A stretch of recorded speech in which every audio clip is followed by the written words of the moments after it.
Imagine a country where more than 100 years have passed since a great conquest, yet its people are still divided into conquerors and conquered. On one side are the Normans. They occupy the finest lands, own the castles, hand down the highest offices among themselves, and see themselves as the true masters of England. On the other side are the Saxons, the former owners of this land. They have never forgotten their former greatness, but now they are forced to live under the rule of those they consider invaders. And even though more than a century has passed since the Battle of Hastings, the hatred between these two peoples has never disappeared. It has simply become quieter, deeper, and far more dangerous.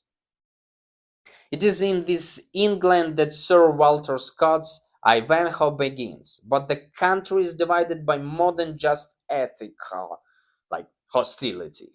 The rightful king, Richard the Lionheart, has still not returned home from the Crusades and his long captivity. While his fate remains uncertain, his younger brother, Prince John, is steadily gathering power into his own hands. Around him gather ambitious barons eager to take advantage of the king's absence and permanently reshape the future of the England. It feels that though England is only one step away from another civil war. Before we begin, don't forget to like the video, leave a comment, and subscribe the channel. And share this video with your friends. Not only will you introduce them to a great story, but you'll also help support the growth of the channel. Today we are diving into Sir Walter Scott Ivanhoe. Let's get started!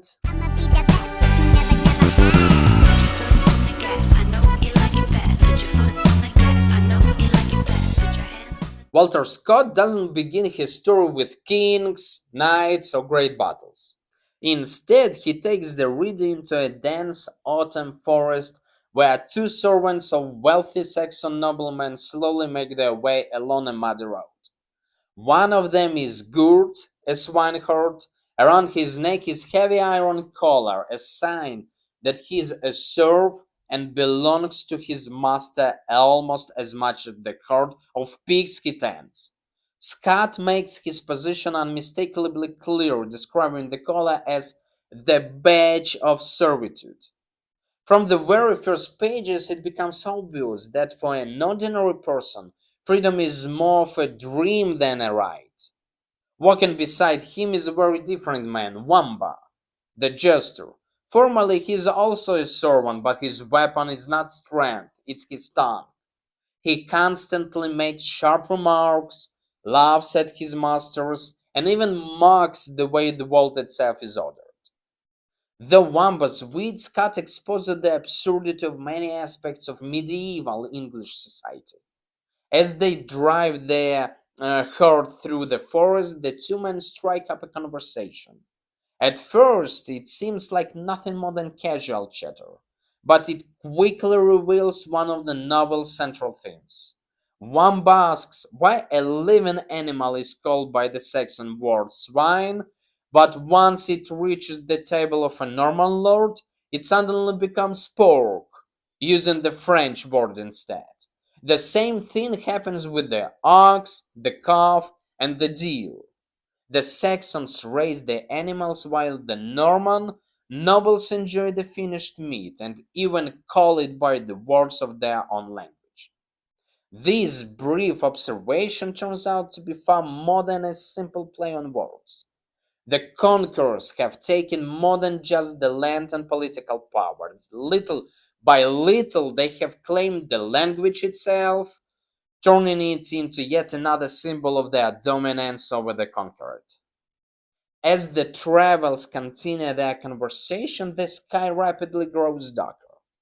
The autumn forest becomes increasingly gloomy and a storm begins to gather ahead of them.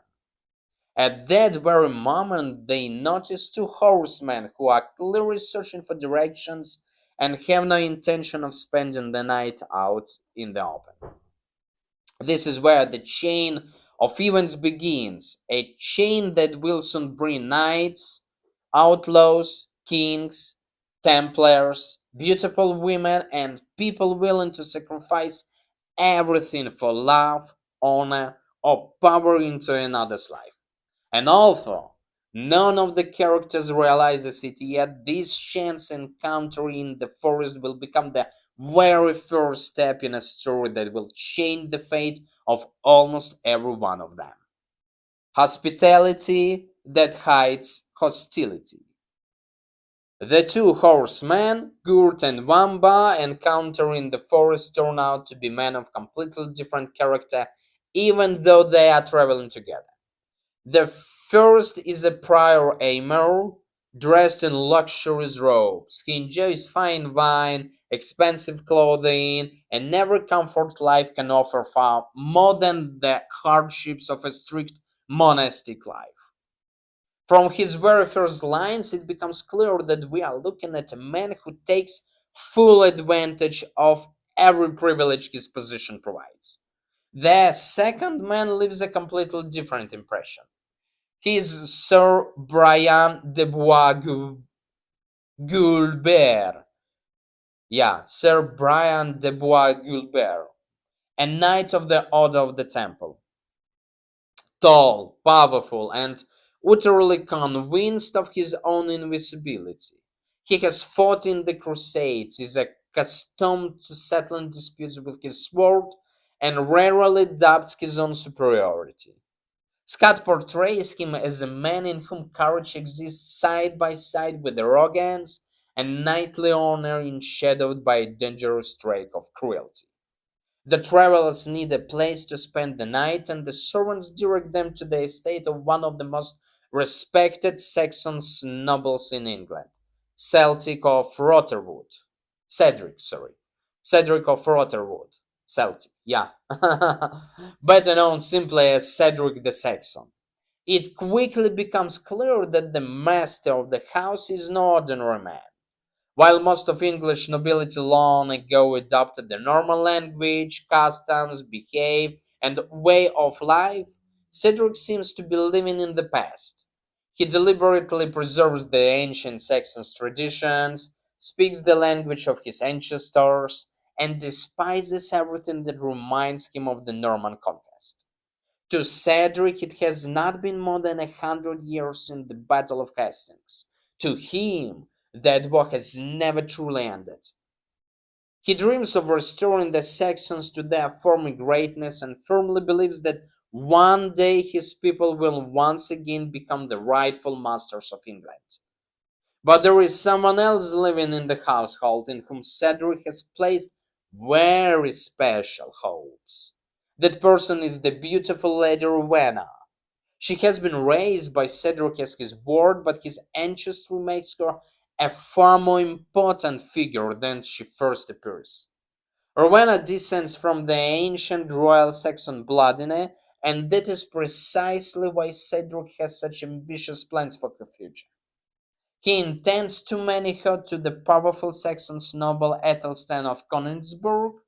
In Cedric's eyes, such a marriage could unite the descendants of the ancient Saxon kings and one day restore the Saxon dynasty to the throne of England. But there is one serious problem. Long ago, Rowena had already given her heart to another man. It was because of this is that a painful rift tore Cedric's family apart. His son, the young knight Wilfred of Ivanhoe, fell in love with Rowena and she loved him in return, but to Cedric, his son's personal happiness means nothing compared to the destiny of the entire Saxon people. Their love threatened to destroy his political ambitions, so he not only forbade the relationship, he banished his own son from his home.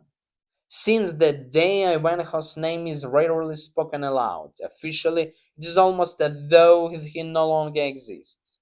And yet, the shadow of the exiled knight lingers over nearly every conversation. Meanwhile, the guests arrive at Cedric's estate. Despite His deep hatred of the Normans, Cedric refuses to violate the ancient law of hospitality. Any traveler who asks for shelter must be given a place for the fire and sit at the dinner table. As preparations for the evening meal begin, another unexpected guest arrives. An elderly Jewish man rides into the courtyard. Isaac of York. His appearance instantly changed the mood of everyone present. Almost everyone treats him with open contempt. Some mock him, others turn away in disgust. Still others seem ready to throw him out through the gates without a second thought. In the England of Scott's novel, Jews lived under the constant threat of humiliation, persecution, and violence, and Scott portrays this reality without softening it. The most dangerous man in the room for Isaac is Brian de Bois-Guilbert. The Templar fixes him with such a terrifying look that it becomes obvious. If the two men were ever left alone, the old man might lose not only his fortune, but his life as well. Cedric himself feels like affection for Isaac, but he refuses to allow the laws of his household to be broken. As long as Isaac remains beneath his roof, no one has the right to harm him. At that very moment, another figure quietly steps into the story. A man almost no one has paid much attention to until now. His humble pilgrim. He wears simple traveling clothes, speaks very little, carries himself calmly, and does everything he can to avoid drawing attention. He appears to be nothing more than an ordinary pilgrim who has recently returned from the Holy Land. But the reader soon begins to notice that something doesn't quite add up. The pilgrim knows the customs of knights far too well. He has an expert understanding of weapons. He speaks confidently about the Crusades. And when the conversation turns to the greatest warriors of the East, it becomes obvious that he's speaking not from hearsay, but as someone who witnessed those events with his own eyes. During dinner, Brian de Bois-Guilbert begins boasting about his victories and almost openly declares that there are no longer any English knights worthy of challenging him. To everyone's surprise, the pilgrim disagrees. Calmly, without raising his voice or speaking with hostility, he reminds the company that there was once a knight in Palestine who had defeated even Bois-Guilbert himself. The name he speaks causes more than one person at the table to exchange surprised glances. Ivanhoe, Cedric's exiled son. The knight whom most people believe to be lost or perhaps even dead. Bois-Guilbert feels into a rage. He swears that if Ivanhoe dares to appear at the upcoming tournament in Ashby, he will defeat him once and for all. More than that, the Templar declares himself ready to defend those words in single combat against anyone bold enough to uphold Ivanhoe's honor. The pilgrim accepts the challenge not on his own behalf, but on behalf of the absent knight. Calmly, he replies that Ivanhoe will have every opportunity to prove his valor if fate brings the two of them together in the lists. The tension around the table becomes almost tangible. At first glance, it seems like nothing more than a heated exchange between two strangers. But in reality, this is the moment when the novel's central conflict truly begins. One man believes himself to be invincible, the other knows the true strength of the man whom everyone in the house believes to be nothing more than an exile. And the most remarkable part is that not a single person in the room realizes the truth. Fate has already brought Ivanhoe back beneath the roof of his own home. He is sitting among them, dressed as a poor pilgrim, quietly watching the people who have long believed him to be gone. The tournament at Ashby, the appearance of the disinherited knight. The following morning, the travelers go their separate ways. Prior Aimer and Brian de Bois-Guilbert set out for Ashby de la Zoo, where a magnificent nightly tournament is about to take place. Cedric, Rowena, Athelstane, and many of England's most prominent nobles are headed there as well. In medieval England, a tournament is far more than a spectacle show. It's where political alliances are forget, reputations are made, old rivalries are settled, and the futures of young knights are often decided. Victory can bring wealth, fame, and the patronage of the most powerful people in the kingdom. But this tournament carries an even greater sense of tension. King Richard is still absent, and Prince John is doing everything he can to convince the kingdom that he, not his brother, is becoming the true ruler of England. Around him stand Norman barons, each eager to strengthen his own power and influence. Thousands of spectators fill the grandstands. Among them are ordinary townspeople, knights, monks, wealthy landowners, and noble ladies. Seated in the place of highest honor is Lady Rowena, whose beauty draws the admiration of everyone present. The overwhelming favorite to win the tournament, of course, is Brian de Bois-Guilbert. His years in the Crusades have earned him the reputation of an almost unbeatable warrior. His armor inspires respect, and his confidence borders on arrogance. He carries himself as though he already knows that no one present is capable of offering him a worthy challenge. The first day of the tournament unfolds exactly as the crowd expects. Bois-Guilbert and horses one opponent after another. Each new victory only adds to his growing reputation. By the end of the day, it seems there will be no knight left willing to challenge him. Then, without warning, an unknown rider enters the lists.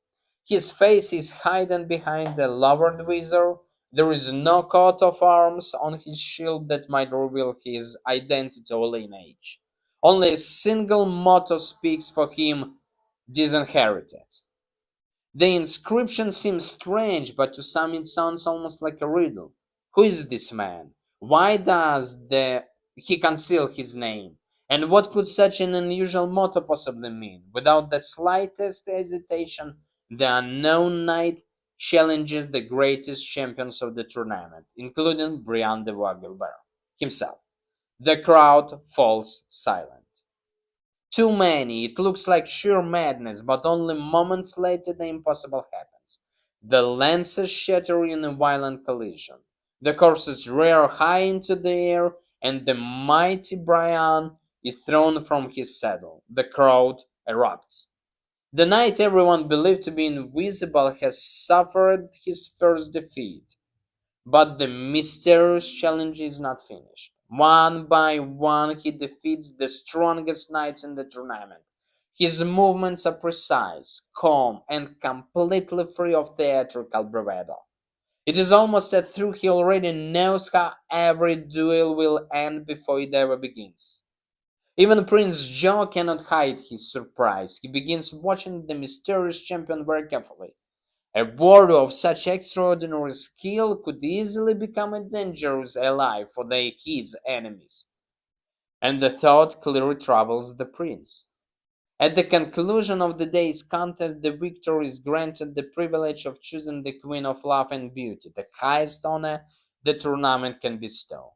Every eye turns toward the unknown knight. Slowly, he rides toward the grandstand. Without the slightest hesitation, he placed the victor's crown at the feet of Lady Rowena. To most of the spectators, it's simply a graceful and romantic gesture. But to Cedric, it comes a profound shock. Why would a knight he has never seen before bestow such an honor upon Rowena? Could there be some connection between them? The following day, the tournament continues with the grand melee between two opposing companies of knights. This is even more dangerous than the individual jousts. Here, dozens of knights clash at once. Chaos reigns, easily prove fatal. Once again, the unknown knight finds himself at the very heart of the fighting. He battles several opponents at once, turning inside attacks coming from every direction. But even the greatest warrior cannot withstand overwhelming numbers forever. Eventually, several knights surround him at the same time. His situation becomes desperate. At that very moment, another mysterious warrior suddenly appears on the field. He is known only as the Black Knight. He speaks very little, seeks no glory for himself, and almost seems to appear by chance at the exact moment the unknown champion is on the verge of defeat. With only a few tremendous blows, he scatters the attackers, allowing his ally to continue the fight. Now, fighting side by side, the two knights turn the tide of the battle. Victory belongs to the side of the unknown knight. When the tournament finally comes to an end, the marshals demand that the champion reveal his identity. The moment everyone has been waiting for has finally arrived. Slowly, the mysterious knight removes his helmet. Standing before the astonished crowd is Wilfrid of Ivanhoe, the exiled son of Cedric. The very knight whom many believed has disappeared after the Crusades. But the joy of recognition lasts only a few seconds. The moment his helmet falls into the ground, everyone sees how deadly pale he has become. During the final battle, he suffered a serious wound, one he managed to conceal until the very end of the tournament. He struggles to remain in the saddle, but at last his strength abandons him. Ivanhoe loses consciousness and collapses to the ground before the eyes of thousands of spectators. The champion of the tournament is rendered completely helpless at the very moment all of England finally learns his name. And while the crowd gathers around him in curiosity, only one person truly understands how grave his wound is, and how little time he may have left. That person is Isaac of York's daughter, the young Rebecca. Rebecca, the prisoners of Torquilstone, and the beginning of the real war. While the crowd is still buzzing about Ivanhoe's sensational victory, the hero himself is no longer able to enjoy his triumph. The wounds he received during the tournament proved to be far more serious than anyone had realized. Throughout the entire competition, he fought through excruciating pain, concealing the severity of his injuries until the very last blow. Now, at last, his strength completely gives out. Most of the knights are preoccupied with their own victories and defeats. Few spare a thought for the man who has just become famous throughout all of England. But one person does, Rebecca, the daughter of Isaac of York. Unlike everyone else, she doesn't see the champion of the tournament. She sees a gravely wounded man whose life depends on immediate medical attention. Thanks to her knowledge of healing, she quickly realized that any delay could prove fatal. After persuading her father, Rebecca secretly has Ivanhoe taken to a safe place where she begins treating his wounds. Scott presents her very differently from the way the people around her see her. Most of the characters view her as nothing more than the daughter of a wealthy Jewish moneylender. But little by little, the reader discovers someone entirely different. An educated, courageous, and extraordinarily compassionate young woman. She skillfully cleans his wounds, prepares healing remedies, and promises Ivanhoe that she will do everything in her power to restore him to health. Ivanhoe gratefully accepts her care, yet from the very beginning, an almost invisible boundary exists between them. He speaks of Rowena with constant warmth and respect, and Rebecca soon realizes that the knight's heart already belongs to another woman. This them has not yet moved to the forefront of the story, but is there that one of the novel's most tragic storylines quietly begins. Meanwhile, Cedric, together with Rowena, Aethelstan, Isaac, and the rest of their companions, leaves Ashby. It seems that though the greatest dangers are already behind them, but they are mistaken. For some time now, armed horsemen have been secretly watching their every movement. Leading the conspiracy are familiar faces. Brian de Bois-Guilbert burns for revenge. After the humiliation he suffered at the tournament, he is joined by the ruthless Norman Baron Reginald from the Belf, as well as Maurice de Bracy, a mercenary driven by motivates entirely different from those of his companions. Unlike the others, he is interested neither in money nor revenge. He has become obsessed with Rowena's beauty and is determined to make her his wife by force. The plan is brutally simple. On a forest road, the armed band suddenly attacks the travelers. Despite putting up a fight, they are hopelessly outnumbered. Certic is disarmed, Ethelstan is taken prisoner, Rowena is carried away against her will, Isaac and Rebecca are captured also. Even the wounded Ivanhoe, who is being transported separately, falls into the hands of their enemies. All of the prisoners are taken to the grim Norman fortress of Torquilstone. At this point, the novel almost seemed to charge genres. Until now, the story has been one of journeys and nightly tournaments. Now, it becomes a full-scale siege story, filled with intrigue, threats, and a desperate struggle for survival. From the above, intends to demand an enormous ransom from Isaac. He knows perfectly well that the old Jew possesses a considerable fortune, and he is determined to squeeze every last coin out. Deborah C. meanwhile tries to persuade Rowena to agree willingly to marry him. He insists that accepting his proposal is the only way she can avoid even greater suffering. But Rowena answers him with such dignity and unwavering resolve that all of his arguments prove completely useless. Meanwhile, Bois Gilbert finds himself looking at Rebecca more and more often.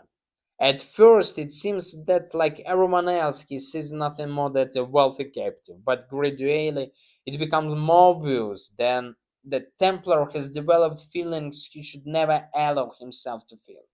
He is torn apart by an intense inner conflict. On one side stand his monastic vows, his pride, and his relentless ambition. On the other stands a passion he is no longer capable of hiding.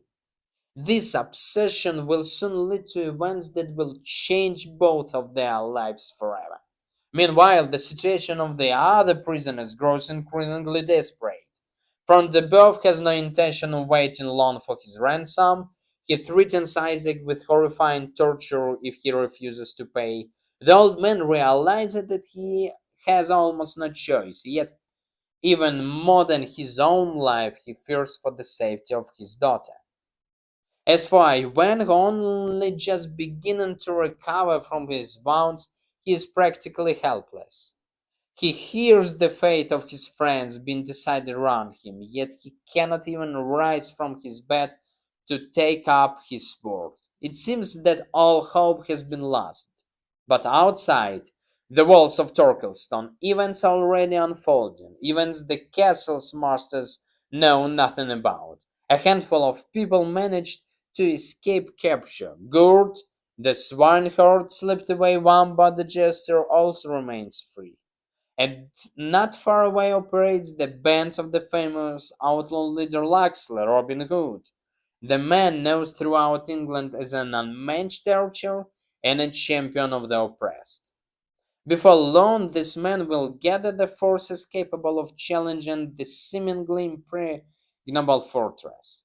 But even they have no idea that one of their future allies will be the mysterious Black Knight, the very warrior who once came to Ivanhoe's rescue during the tournament and whose true identity remains one of the novel's greatest mysterious. The Siege of Torquilstone, when the masks begin to fall. While the prisoners inside of castle struggle to hold on to hope, outside the castle walls, a group of people gradually gathers. People willing to risk their lives to save them. The first to join Locksley is Gurt. The loyal servant has no intention of abandoning either his master or his master's son, no matter the danger. Soon afterward comes Wamba. As always, he appears to be nothing more than a carefree fool, but it's only now that we begin to see the man beneath the jester's cap and bells, a man of extraordinary loyalty and courage. Before long, another mysterious figure joins them, the Black Knight. No one knows his name, he doesn't know the man command, try to prove his superiority or seek glory for himself. But to the moment he speaks, people instinctively begins to listen, and once he takes up his weapon, there is no longer any doubt. They are standing beside one of the finest warriors in England. Locksley quickly recognizes the value of his new ally. Mutual respect forms between them almost immediately. One is a master of the longbow and knows how to lead men through the forest. The other is capable of crushing almost any opponent in open combat. Together, they begin preparing the assault of Torquilstone. Meanwhile, inside the castle, the situation grows increasingly tense. De Bracy continues trying to persuade Rowena to marry him. He attempts to portray himself as her noble savior, insisting that only marriage to him can protect her from her other captors. But Rowena answers him with cold dignity. She would rather face death than accept a marriage founded on violence. For De Bracy, it is a crushing blow. For the first time, he begins to understand that genuine love can never be won by force. A very different story is unfolding between Bois-Guilbert and Rebecca. The Templar no longer bothers to hide his feelings. He offers to flee with her. He promises her wealth, safety, freedom, but there is no true love in his words, only the desperate desire to possess the woman who has captured his heart. Rebecca answers him calmly, yet with unwavering determination. She refuses to purchase her own life at the cost of betraying her beliefs. To her, honor is worth more than fear, and the more she resists him, the deeper Bois-Guilbert obsession grows. He, of course, reveals one of the most fascinating aspects of his character. He is not a villain who delights in the suffering of others. He is a man being torn apart of his own passions. He has spent his life conquering enemies on the battlefield, yet for the first time he finds himself powerless against himself. From the above demands an enormous ransom and is fully prepared to carry out his threats. Every passing minute makes the old man's fate even more terrifying. Then, without warning, the sound of a horn echoes across the fortress. It's the signal. The siege has begun. Locksley's archers emerge from the forest. Their arrows rain down upon the castle walls with astonishing accuracy. The defenders barely manage to raise their shields. Almost at the same moment, the Black Knight advances toward the main gate. He fights with such overwhelming strength that it seems as though several men are attacking at once. Again and again, his massive battle axe crashes against the gate, forcing the defenders backward. Panic begins to spread throughout the castle. Front de Boeuf realizes that his fortress is no longer the impregnable stronghold he once believed it to be, but danger is approaching not only from outside the walls. For years, one of the castle's own inhabitants has been waiting for the opportunity to take her revenge. Her name is Ulrica. She was once the daughter of the Saxon lord who ruled these lands. After the Norman conquest, Her family was slaughtered, and she herself became the captive of the men who seized her home. Years of humiliation turned her life into nothing but a long wait for vengeance. Now she realizes that the day has finally come. Secretly, Ulrika climbs one of the castle towers. There she sets fire to the wooden beams supporting the structure. The flames spread with terrifying speed. Before long, smoke fills in the halls and tongues of fire burst through the windows. Torquilstone becomes a trap not only for the prisoners but for its own masters as well. From the both tries to organize the defense, a warrior, to the very end he dies inside the burning castle, unable to save either himself or his fortress. Realizing that further resistance is pointless, the Brassy surrenders to the Black Knights. Bois-Guilbert manages to escape from the burning stronghold, but he doesn't live alone. Taking advantage of the chaos, the Templar carries Rebecca away with him. For her, the greatest trials are only just beginning. Meanwhile, most of the prisoners are finally rescued. Cedric regains his freedom. Rowena is safe. Ivanhoe, despite his wounds, finally leaves the castle alive. It seems that victory has been won, but the celebration is short-lived. While everyone congratulates one another on their escape, the most terrible news of all becomes known. Rebecca is gone. Bois-Guilbert is prepared to challenge not only man, but even his own order, for her sake, and that means that heroes are no longer facing an ordinary rescue mission. What lies ahead is a confrontation with one of the most powerful organizations in medieval Europe, an organization where justice and mercy matter far less than the will of the Order of the Temple. Rebecca's trial, when love becomes an accusation. After the fall of Torquilstone, the path of the main characters separate once again.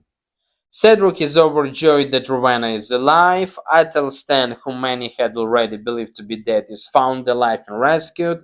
Ivanhoe slowly begins recovering from his severe wounds, although he is still far from being able to handle a sword as he once did. It seems that though the worst is finally over, but for Rebecca the real nightmare is only just beginning. Bois-Guilbert takes her to a preceptory of the Order of the Temple. Along the way, he once again tries to persuade her to accept his feelings. This time, he no longer threatens her, instead he speaks with almost complete sincerity.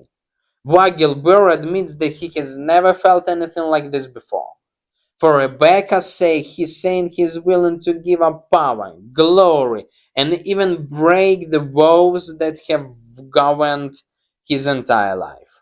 But Rebecca remains unshaken. She understands that a man who has always taken everything by force is still thinking first and foremost about his own desires. His feelings do not offer her freedom, they only make her his prisoner. The calmer and more composed her answers become, the deeper Bois-Guilbert's own inner conflict grows. He no longer resembles the arrogant conqueror we met in the opening chapters of the novel. Now he is a man losing a battle against himself. Then fate delivers another devastating blow. The Grand Master of the Order of the Temple arrives at the preceptory, Luca de Bonamour. A stern, uncompromising man, he immediately notices that discipline among the temple has begun to decline. Their luxurious clothing, lavish feasts, increasingly indulgent lifestyles fill him with disgust. The Grand Master is determined to restore the order's form and discipline, no matter the cost. Before long, his attention turns to Rebecca. A beautiful young Jewish woman is living under the same roof as one of the Order's most celebrated knights. For a man as fanatical as Bonamour, that alone is enough to see danger. When he discovers that Bois-Guilbert has become completely obsessed with her prisoner, He reaches what seems to him the only possible conclusion. Such influence cannot be explained by ordinary human emotions, therefore, it must be witchcraft. Investigation begins from the very start, however, it looks far more like a sentence that has already been decided than a genuine search for the truth. Every possible piece of evidence is gathered against Rebecca. Her medical knowledge is brought up. The fact that she can successfully treat serious wounds is declared suspicious. Her wisdom is described as the work of dark powers. Even her beauty begins to be treated as proof that she is connected to the devil. Here, Scott brilliantly exposed the logic behind such trials. Once a court has already decided who is guilty, every fact begins pointing in only one direction. Rebecca carries herself with extraordinary dignity. She never begs for mercy, she never humiliates herself, she refuses to confess to crimes she did not commit simply to save her own life. Instead, she answers their accusation calmly, intelligently, and consistently, fully aware that almost no one intends to listen to her at all. Bois-Guilbert watches the proceedings almost like an outsider. More than once he needs only to speak a few words to bring the trial to an end, but he remains silent. He is torn apart by contradictions. He wants to save Rebecca, but he cannot bring himself to sacrifice his own position within the order. That weakness becomes one of the greatest tragedies of his character. At last, the court delivers the verdict everyone expected. Rebecca is found guilty of witchcraft.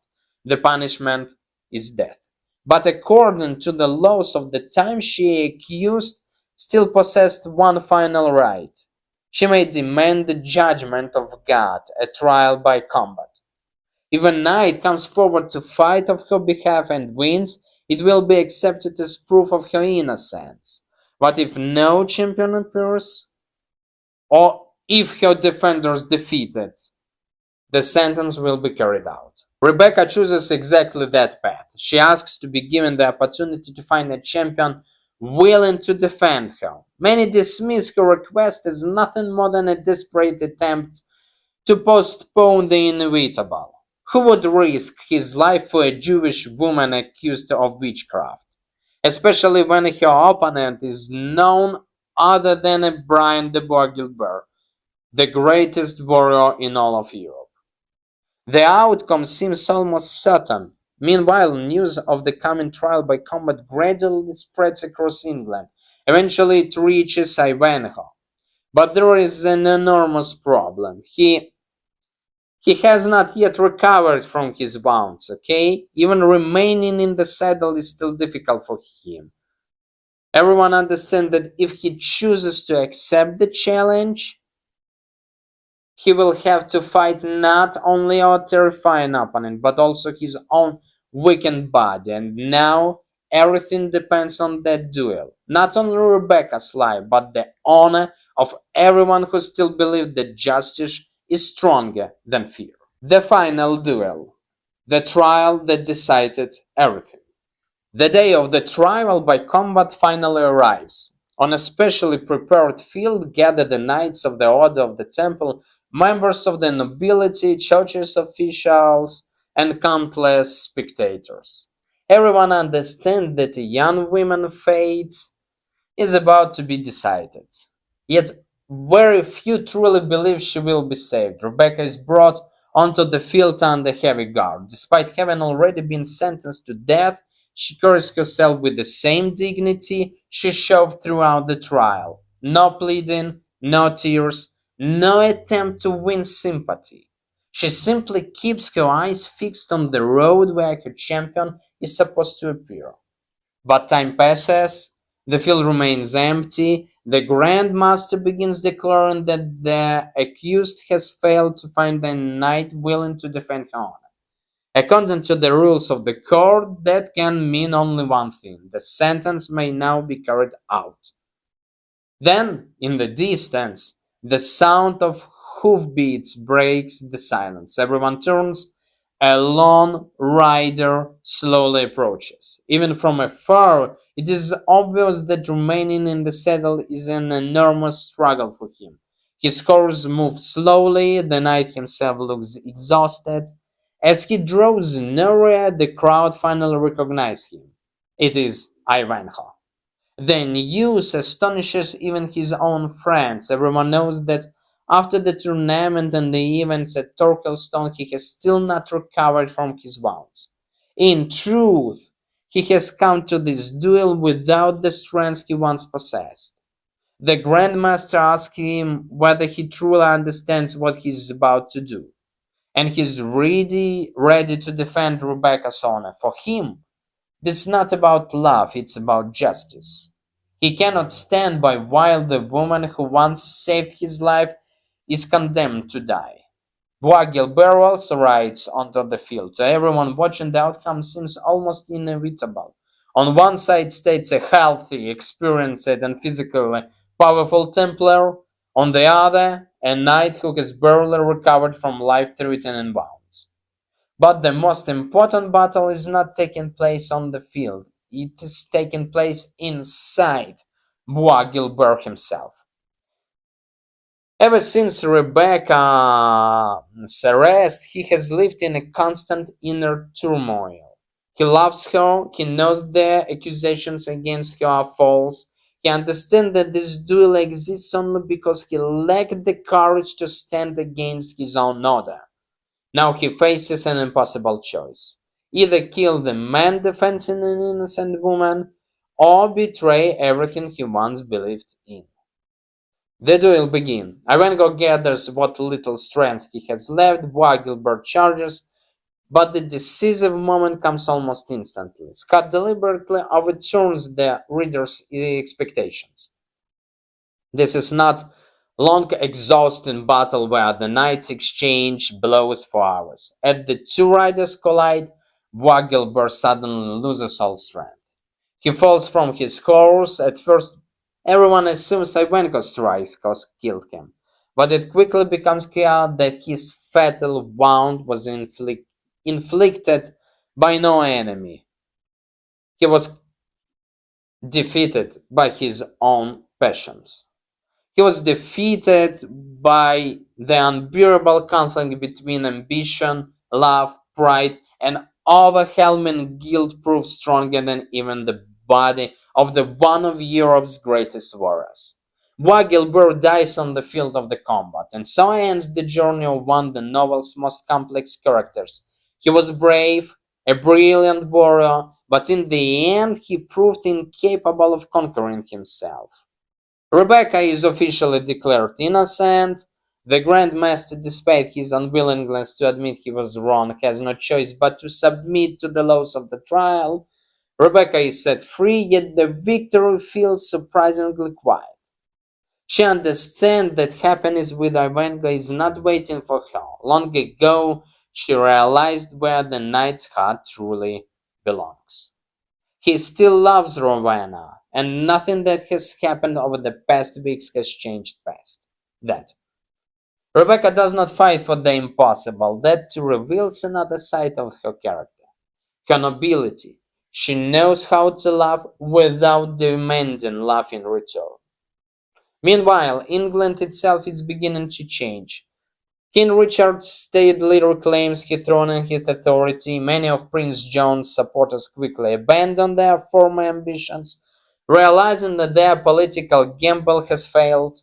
The person stories of the characters gradually becomes part of England's great victory history.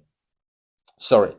But before the novel comes into its conclusion, Walter Scott will bring several destinations to the final resolution and remind us that victory does not always mean every dream come true.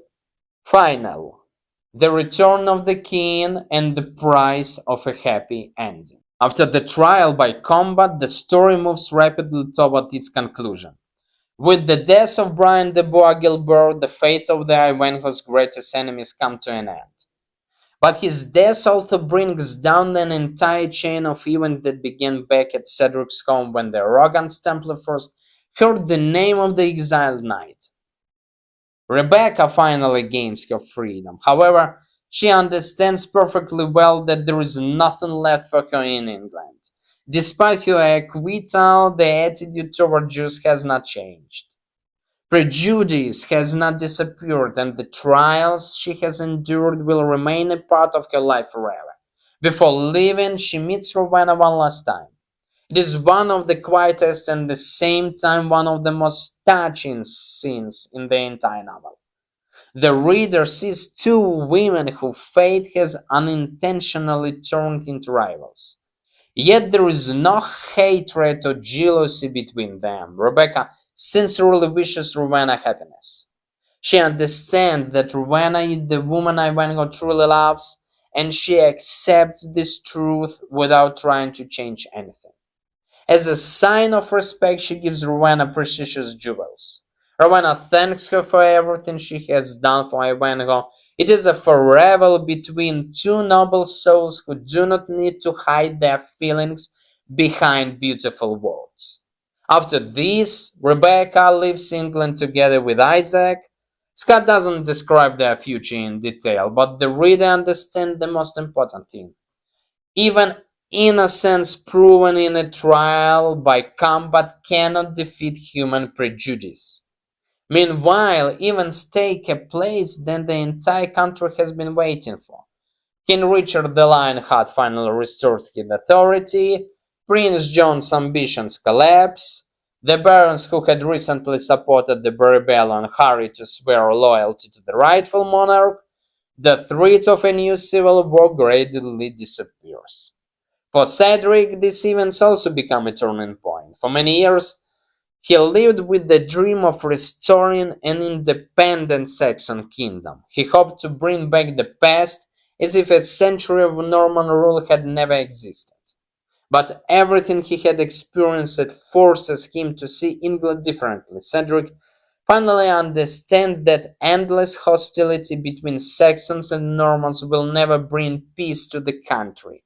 The moment of long-awaited reconciliation arrives.